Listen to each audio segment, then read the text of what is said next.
Here's a quick video highlighting your stay at the Captain's RV. As you can see on the outside, we have propane tanks that are underneath this cover right here.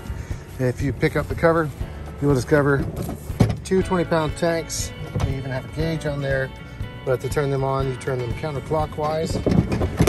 And you have two, so you have a backup. Your water supply goes in right here. It's a simple hose attached to a spigot, which is right over here. And that's how you would turn it off and on if needed. Here are your black and gray tanks. As with all RVs, everything runs on a simple system of black goes to your toilet. Gray tanks is your showers and sinks. So what you want to do is whenever you have to empty it, it could be, if it's a large family, every other day, even possibly every day. Once a day. It usually takes a few minutes. And once that black tank, you can hear it run out. When that's done, you just push that back in. And then for the gray tank, you would pull that out. You always want to do your black tank first, close it, and then gray tank to help wash everything out, which is the cleaner water. You always run that last. Do not open both of them. You can actually allow the septic to go into your shower. So never open both tanks at the same time. That's a big no-no. And then we'll go inside. So you have to spin your digits that's given on the check-in. Once your digits perfectly match, you're gonna pull this silver dial down and open. Once you open it, you'll have a key in there. You wanna make sure that you're only opening the top part of the door. That should be the only part that's locked, and that locks it. Now, if you take this key out, go inside, come back out, and just close the door, you can easily lock the key inside. So make sure that the key is always on you or in this lock at all times. That's the unlocked position. That is the locked position.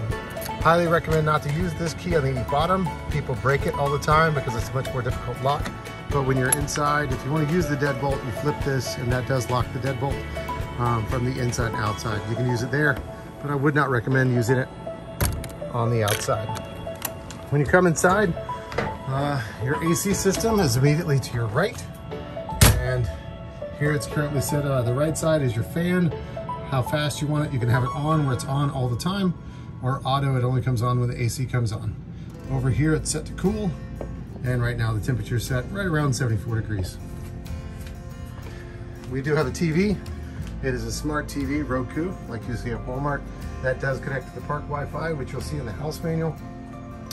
And of course, there's your bed, table, couch, which is just to convert down to an extra sleeping quarters if you need it. Your kitchen, your fridge, everything's working on the fridge. As long as it says auto and that light's just like this, you're good to go. As you can tell easily when you look inside, it's definitely cold.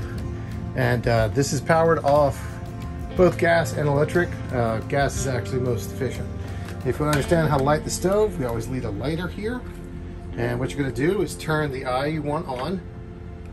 9. And there you go.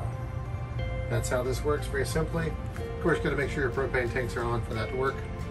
And that's how simply that works. And then a quick breakdown of the toilet system, just to understand it. It's your shower.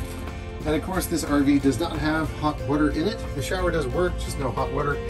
We have RV bathrooms to do that. So this toilet has a little foot-operated handle.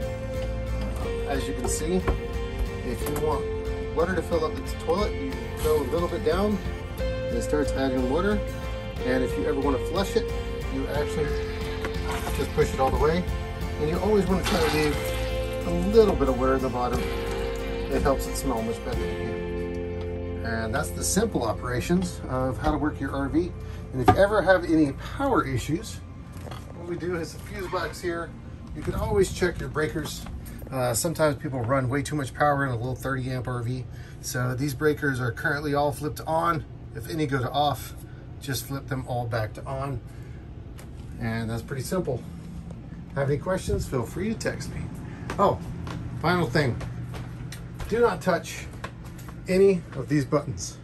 This is slide out. This is water pump, water heater. None of these buttons work. Water pump is only when you're running water not connected to city water. So all of these should be off at all times. And do not mess with this button. And that's it.